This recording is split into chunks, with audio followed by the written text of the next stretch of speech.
नमस्कार दोस्तों, हमारे यूट्यूब चैनल में आपका स्वागत है। आज हम आप सबको एक सुंदर सा सोहर गीत सुनाएंगे। यह गीत आपको कैसा लगे हमें कमेंट में ज़रूर बताना, और अगर पसंद आए हमारे चैनल को ज़्यादा से ज़्यादा सपोर्ट करना।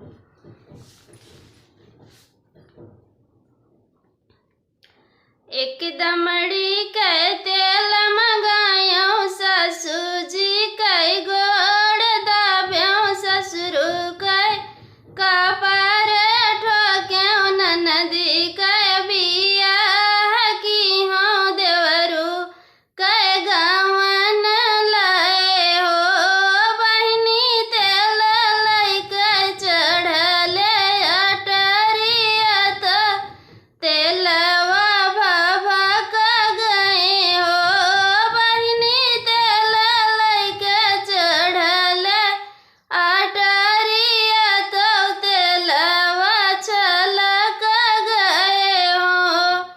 एक दमड़ी कई तेल मंगाए ससुर जी, कई गोड़े दाबे ससुर कई कपार ठोके देवरू कई बिया की है ननदी कई गवन दी है हो बहिनी तेल लैके चढ़ले अटरिया तो तेलवा छलक गए हो बहिनी तेल लैके चढ़ले अटरिया तो तेलवा छलक गए हो।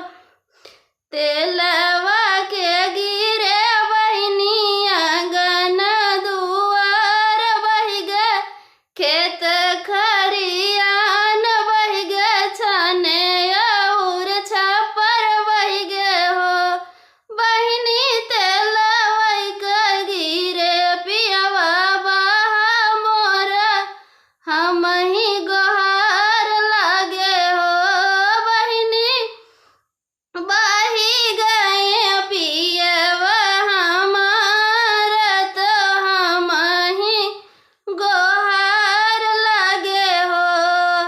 लहंगा लंगोटी बांधे चुनरी कई मुड़े बांधे भीतरी से बहरे भाग्य केहू से न पूछे पाछे हो बहिनी कूद पड़े तेलवा मझार तो पियवा कई पकड़ी लाए हो बहिनी कूद गए तेलवा मझार तो पियवा कबड़ी लाए हो। पियवा हमारे भीग गए बले माँ कई पोछे पाछे पियवा कई हो जुड़ी आवै थर थर कापै लागे हो बहिनी पियवा हमरे सुकुड़ी के बैठी गए बैठे बैठे बटुरी गए हो बहिनी पियवा कई धरले बोखार तो तेलवा से बच के आए हो बहिनी पियवा का धइले बोखार तो तेलवा से बच के आए हो। सासू हमरे